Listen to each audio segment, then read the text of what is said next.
सनातन धर्म के ग्रंथों में कहीं आपको कोई त्रुटि नज़र आ रही है, सनातन धर्म में कहीं आपको कोई कमी दिखाई दे रही है, आपको कहीं अच्छा नहीं लग रहा है, तो वो बात यहाँ रखें। हो सकता है आपका भ्रम हो, आप उसको ठीक प्रकार से जान न पाए हों, क्योंकि हमारे वेद पुराण स्मृतियाँ शास्त्र हमारे जितने भी हैं, दर्शन हमारे हैं, कहीं भी कोई त्रुटि नहीं है। ये मैं अपनी समझ से कह रहा हूँ और संतों की बात है। लेकिन फिर भी यदि आपको कहीं भी लगता हो, ग्रंथों को लेकर धर्म को लेकर के कहीं गलत आपको लगता हो, क्योंकि मैं इसलिए कार्यक्रम में आपको बता रहा हूं कि कई ऐसे विधर्मी हैं जो सनातन धर्मावलंबियों को ऊट पटांग बातें बोल करके सनातन धर्म के बारे में उनकी श्रद्धा को ठेस पहुंचाते हैं, और आपकी श्रद्धा को ठेस पहुंच भी जाती है तो आप भी डावाडोल हो जाते हैं कि हाँ बिल्कुल ये ठीक कह रहे हैं। उन विधर्मियों की बातों पर आपको विश्वास होने लग जाता है और धीरे धीरे फिर अपना धर्म को के प्रति जो प्रेम श्रद्धा निष्ठा कम होने लग जाती है और विधर्म में चले जाते हैं।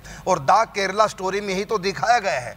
इसलिए मैंने सोचा कि आपके साथ ऐसा एक्सीडेंट ना हो, हमारी माँ बहन बेटियों के साथ ऐसा ना हो, और हमारे बच्चों के साथ युवाओं के साथ ऐसा ना हो।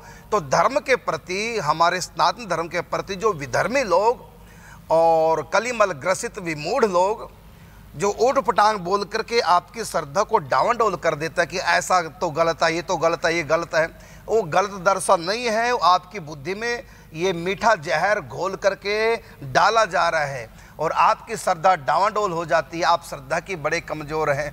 इसलिए मैं कहना चाहूँगा, कोई बात सनातन धर्म की जो आपको धर्म के विरुद्ध लगती है, मानवता के विरुद्ध लगती है, कोई भी बात ऐसी सनातन धर्म की जो आपको गलत लग रही है, शास्त्र की बात, धर्म की बात, नाम को लेकर, आत्मा परमात्मा को लेकर, सृष्टि को लेकर, कहीं भी हमारे ग्रंथों में कुछ लिखा है, यदि आपको लगता है गलत है तो आप इस कार्यक्रम से जुड़ करके अपनी शंका का समाधान प्राप्त कर सकते हैं। टीवी के नीचे स्क्रोल में नंबर फ्लैश हो रहे हैं, ये नंबर व्हाट्सएप नंबर है। आप अपने प्रश्न को सेंड कर सकते हैं व्हाट्सएप नंबरों पर और फिर आपका प्रश्न हमारे पास पहुंचेगा। हम सम्यक प्रकार से उनकी समालोचना करेंगे और आपकी शंका का समाधान करेंगे। सच तो ये है, हमारे ग्रंथ कहीं भी कोई त्रुटि नहीं है, बिल्कुल एकदम ठीक है। फिर भी आपको यदि गलत लगता हो कहीं से तो आप इस कार्यक्रम में अपना प्रश्न रख सकते हैं, आपके प्रश्न का उत्तर आपको प्राप्त होगा।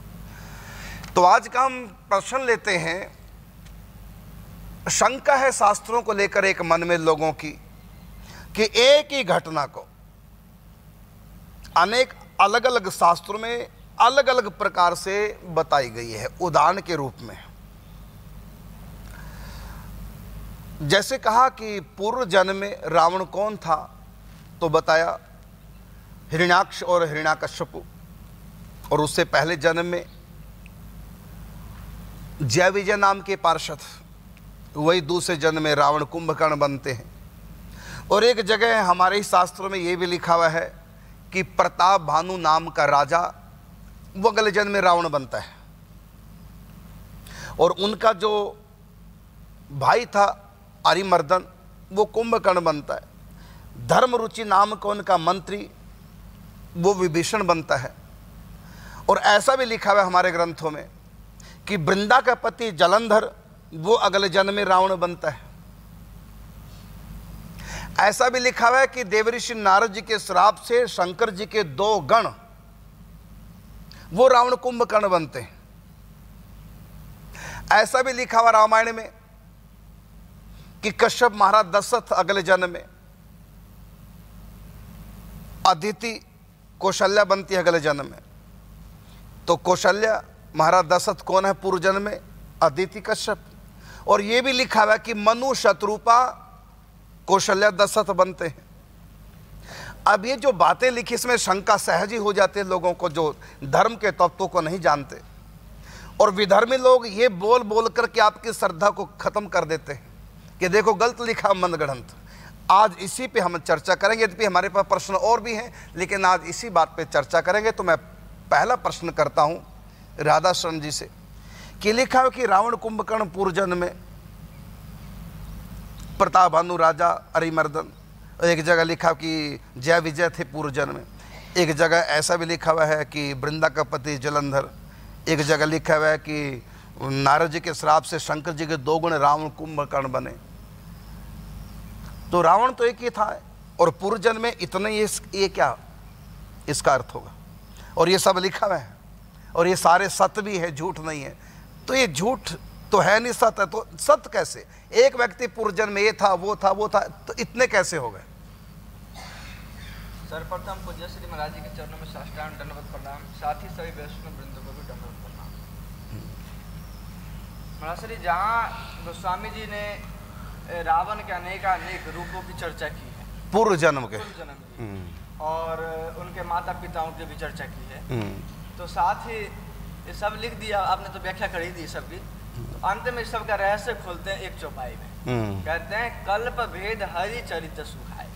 कहते हैं ये सब जो है ये कल्पों के भेद से ऐसा है, यानी कि जैसे ठाकुर, जैसे ब्रह्मांड है, अनेकानेक ब्रह्मांड है, ठीक है, अनेकानेक ब्रह्मांड है, और प्रत्येक ब्रह्मांड में 1000 चतुर्युग के बाद प्रलय और उत्पत्ति, क्या सृष्टि होती रहती है, प्रलय और संहार सृष्टि होती रहती है। बिल्कुल।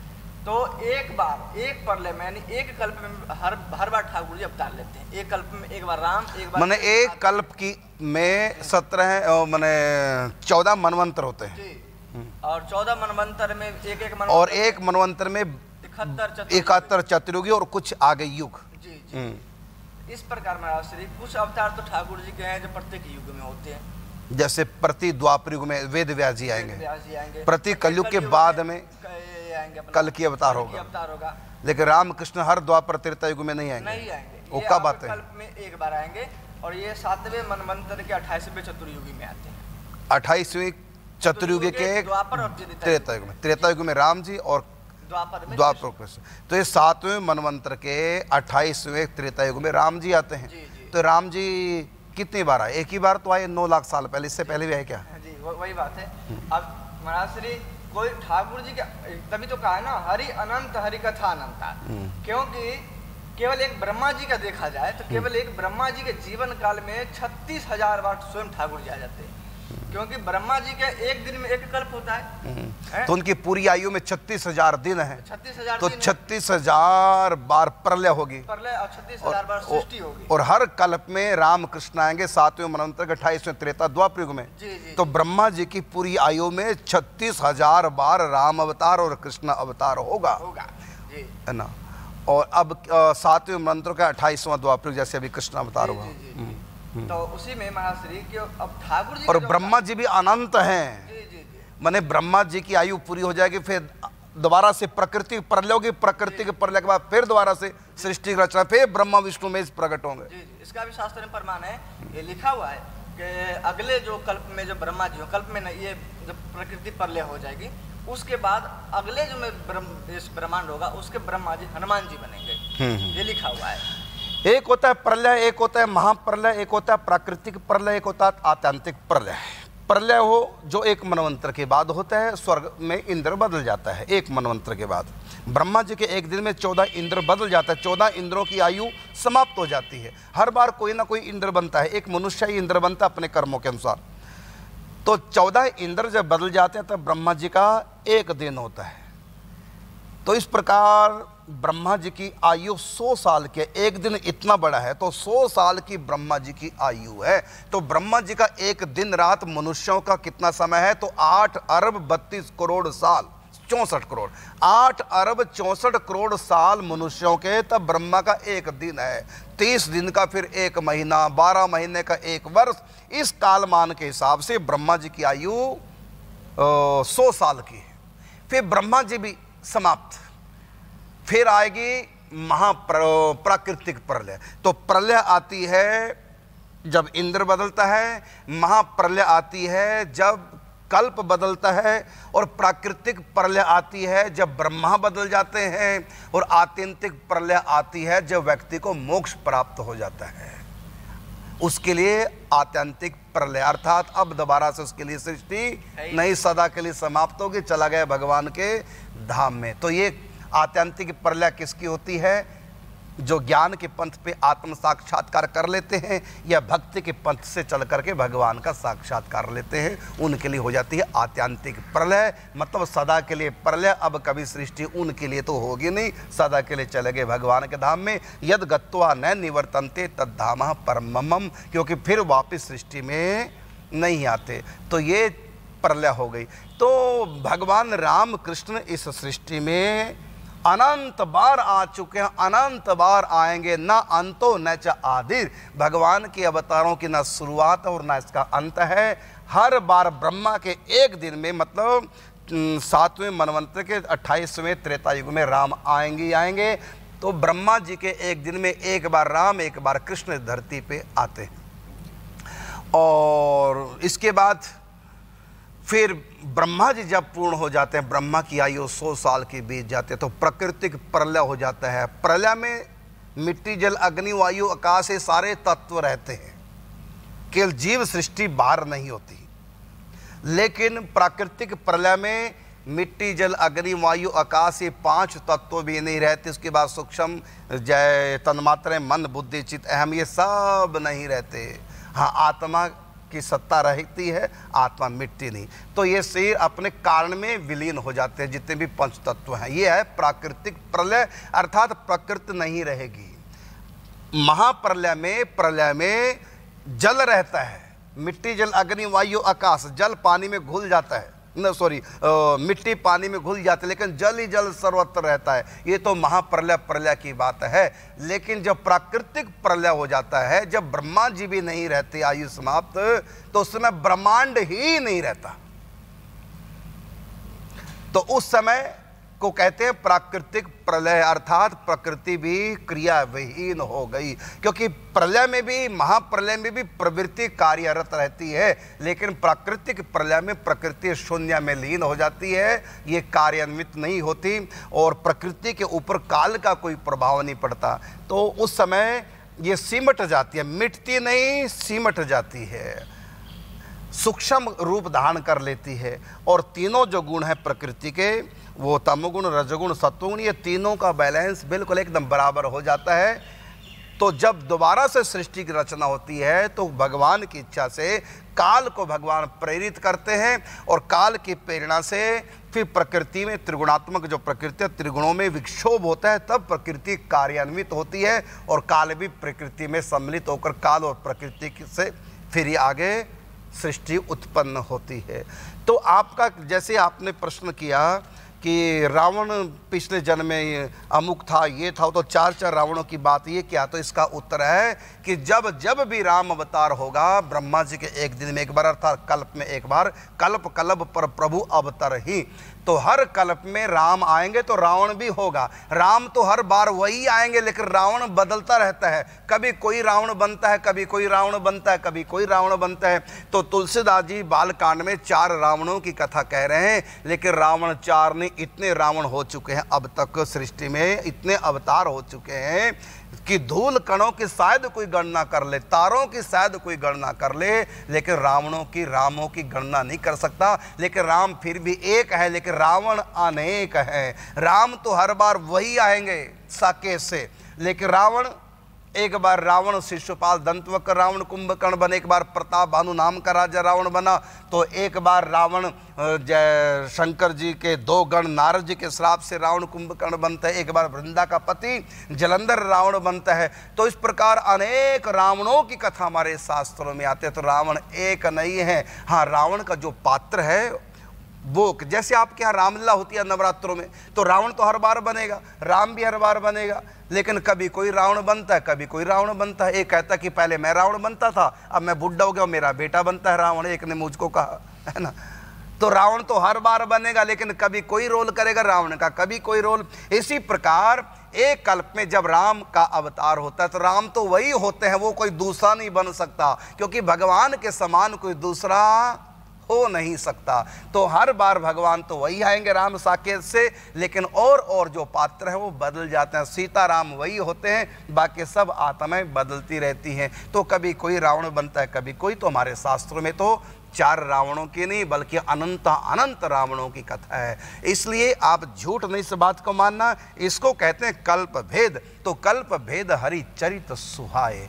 तो कल्प भेद से चित्र। आप कुछ कहना चाहेंगे? मैं यही कहना चाह रहा हूँ श्री, केवल रावण ही नहीं, पुराण में जितने चरित्र हैं इसको पौराणिक चरित्र कहा जाता है। एक होता है ऐतिहासिक चरित्र और एक होता है पौराणिक चरित्र। पौराणिक चरित्र उसे बोलते हैं जो हर बार होता है, हर कल्प में हो। हर कल्प में तो निश्चय ही है जो एक बार होगा। एक प्रकार से वो भगवान के द्वारा एक नियम अनादिकाल से स्क्रिप्ट तैयार की गई है, स्टोरी तैयार किया गया है जी। ये कैरेक्टर होगा, जैसे हनुमान होगा ही प्रत्येक बार सुदामा होगा ही होगा। और बने भले कोई, लेकिन सुदामा प्रत्येक बार होगा, प्रत्येक बार मधुमंगल होगा, प्रत्येक बार ये सब जो है सब चरित्र होगा, लेकिन उसका कैरेक्टर बदल सकता है। तो पुराणिक जो भी चरित्र है, पुराणिक चरित्र का मतलब ये होता है जो कल्प में वो एक बार आता है। पुराणिक चित्र उनको कहते हैं, अभी जो बताया कि हर कल्प में वो पात्र होंगे, लीलाएं भी लगभग वही होंगी, हल्का फुल्का कभी परिवर्तन आ सकता है। राम लीला में भी, कृष्ण लीला में भी हल्का फुल्का कोई परिवर्तन आ सकता है किसी भक्त विशेष के कारण से।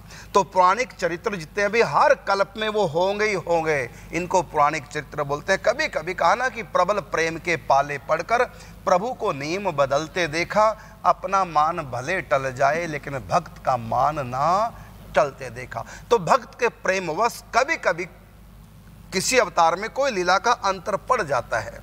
इसको बोलते हैं कल्प भेद हरि चरित सुहाए। जैसे उदाहरण के रूप में एक रामायण में लिखा हुआ है कि राम जी ने धनुष तोड़ा, तुरंत परशुराम जी आ गए। और एक जगह लिखा हुआ है कि राम जी ने धनुष तोड़ा, उसके बाद फिर पत्र पहुंचा अयोध्या जनकपुर से, फिर बारात लेकर गए, फिर चारों राजकुमारों का विवाह होता है, चारों राजकुमारियों के साथ। फिर 6 महीने तक वहाँ बारात रुकती है।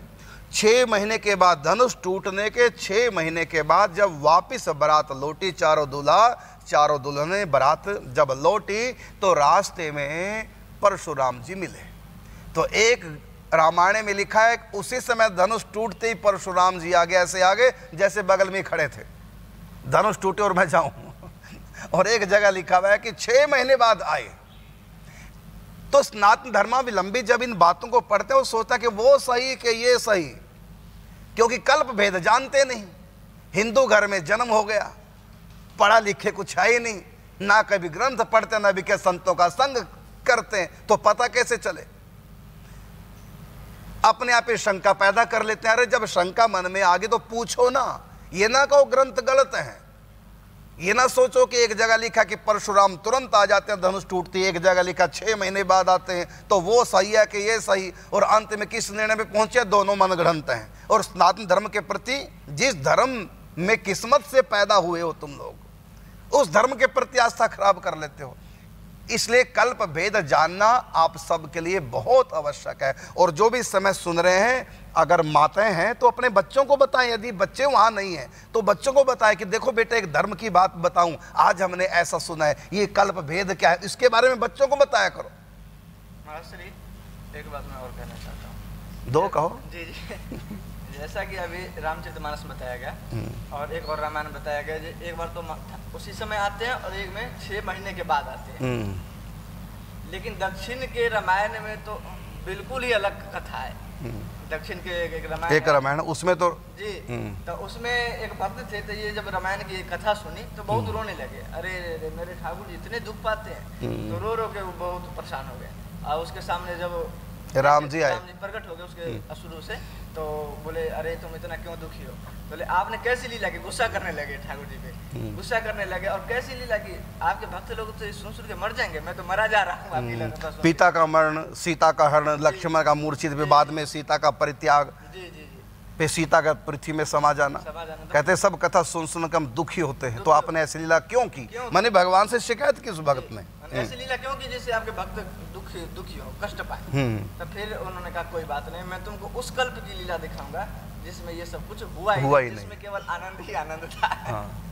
तो वैसी लीला सुनाई जिसमें आनंद कुछ, जिसमें सीता हरण हुआ, ना जिसमें ये क्या कहते हैं लक्ष्मण जी का मूर्छन हुआ, और ना जिसमें वनवास हुआ। राम जी पूरा आनंद से राजकुमार रहे और जीवन में राजकुमार। तो बताओ उस रामायण में ये कथा है, अलग अलग कल्पों की अलग अलग कथा है। इसलिए कभी भी शंका नहीं करनी चाहिए सनातन धर्म के ग्रंथ में कहीं भी ऐसा लीला भेद हो ना, तो लीला भेद को कहते हैं कल्प भेद, अर्थात ये किसी और कल्प की, ये किसी और कल्प की। इसी प्रकार शिव पुराण में लिखा कि सृष्टि को किसने पैदा किया, तो शंकर जी ने। देवी भागवत पुराण में लिखा है सृष्टि किसने पैदा की, तो दुर्गा जी ने। विष्णु पुराण में लिखा सृष्टि किसने पैदा की, तो विष्णु भगवान ने। ब्रह्म वैवर्त पुराण में लिखा सृष्टि किसने पैदा की, तो भगवान श्री कृष्ण ने। गणपति पुराण में लिखा है सृष्टि किसने पैदा की, तो गणेश जी ने। सूर्य पुराण में लिखा है सृष्टि किसने पैदा की, तो सूर्य भगवान ने। कालिका पुराण में लिखा हुआ है कि भगवती काली महाकाली ने सृष्टि को उत्पन्न किया। तो व्यक्ति परेशान हो जाता है कि कौन सी बात सच है, तो इसका उत्तर है ये सृष्टि एक बार नहीं भाई पैदा हुई है। मैं कई बार समझा चुका हूं, फिर भी तुम लोग गड़बड़ कर देते हो।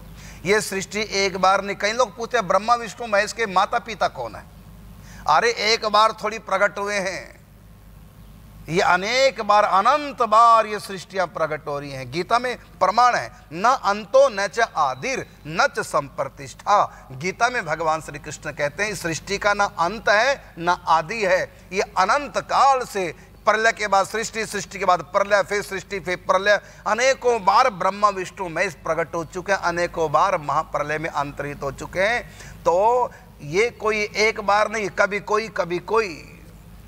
ब्रह्मा विष्णु महेश के जैसे भगवान शिव का विवाह हुआ तो फेरे कराने वाले जो पंडित जी थे, पुरोहित जी से, उन्होंने पूछा शंकर जी से आपके पिता का नाम, आपका नाम क्या, तो कहा शिव। आपके पिता का नाम क्या, ब्रह्मा जी। कहते आपके दादाजी का नाम क्या, कहते विष्णु। कहते आपके परदादा जी का नाम क्या, कहते वो तो सबका मैं ही हूँ। घूमकर बात फिर वहीं आ गई, वो तो सबका दादा परदादा मैं ही हूँ, है ना। तो इसमें कभी शंकर जी सृष्टि को रचते हैं, सबके पिता शंकर जी हो जाते हैं, तो कभी दुर्गा के द्वारा सृष्टि रची जाती है, जगत जननी दुर्गा जी हो जाती हैं। और ब्रह्म भगवत पुराण में तो जगत जननी राधा जी हैं।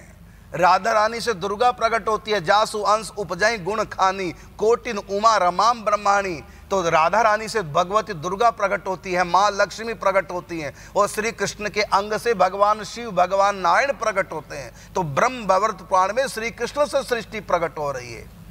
तो अंत में सब हम इस निर्णय पे पहुंचते हैं कि एक ही परमात्मा है, अपने अनेक रूप बना रखे हैं। आप कहेंगे कि एक ही बना लेते, तो मैं तुमसे पूछता हूं तुम एक ही जैसे कपड़े क्यों नहीं पहनते। माते कभी साड़ी लगाते हैं, कभी सूट में, तो शादी होगी तो लहंगा। ये रूप रंग क्यों बदलती रहती हैं, आप लोग क्यों बदलते रहते हैं। पहले पैंट शर्ट में थे, अब देखो सब संत बाबा जी बन गए, अब दूसरे भेष में आ गए, तिलक चंदन लगाने लगे। पहले तो ऐसा रूप नहीं था जब घर में थे, तो रूप तो बदल जाते ना। और दूसरी बात यह है, इतने भगवान क्यों बने, तो सुन लो, एक ही क्यों नहीं रहे। एक पुरुष है, उसकी पत्नी कहती है मैं अपने पति से मिलना चाहती हूँ। उसी समय बहन भी कहते हैं मैं भी अपने भाई से मिलना चाहता हूँ। उसकी कोई बहन भी है, उसका कोई बेटा भी है, बेटा कहता है मैं अभी पापा से मिलना चाहता हूँ। उसकी कोई माँ भी है, माँ कहते मैं भी अभी मिलना चाहती हूँ। और कहाँ मिलना चाहती हूँ, अपने कमरे में अलग से कुछ बात करना चाहती हूँ। तो पत्नी भी कहते मैं भी इसी समय बात करना चाहती हूँ अपने पति से। और उसकी माँ कहती है कि मैं अपने बेटे से अभी बात करना चाहती हूँ। उसी की पत्नी कहते हो, बेटी कहते मैं भी पापा से अलग से बात करना चाहती हूँ। अब बताइए, एक व्यक्ति अपनी बेटी से, पत्नी से, माँ से, भाई से, पिता से अलग अलग कमरों में एक ही समय में क्या बात कर सकता है? क्या वो सबकी इच्छा पूरी कर सकता है एक ही समय में? नहीं कर सकता, क्योंकि मनुष्य की सीमा है शक्ति की, वो इतने रूप धारण नहीं कर सकता। लेकिन यही बात परमात्मा को लेकर हो जाए, हम इसी समय भगवान के दर्शन करना चाहते हैं और पुत्र रूप में चाहते हैं, कोई कहता मित्र रूप में इसी समय चाहते हैं, कोई कहता भाई के रूप में इसी समय चाहते हैं, तो परमात्मा अनेक रूप धारण कर लेंगे। यशोदा के लिए छोटे से बन जाएंगे, गोपियों के लिए युवा बन जाएंगे।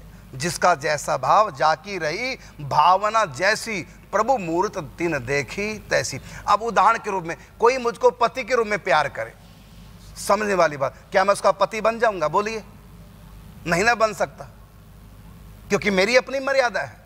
लेकिन परमात्मा को कोई चाहे तो सब रूप बना सकते हैं। तो मनुष्य की सीमा है, एक मर्यादा है, एक शक्ति की सीमा है। लेकिन ये समस्या भगवान को लेकर नहीं होती।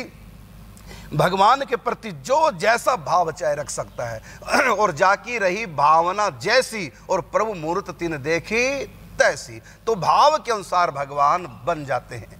तो इस प्रकार परमात्मा के अनेक रूप हैं। अनेक रूप तो मैं भी धारण करना चाहता हूं, लेकिन मेरी इतनी शक्ति नहीं, मैं मनुष्य शरीर की मर्यादा में बंधा हुआ हूं।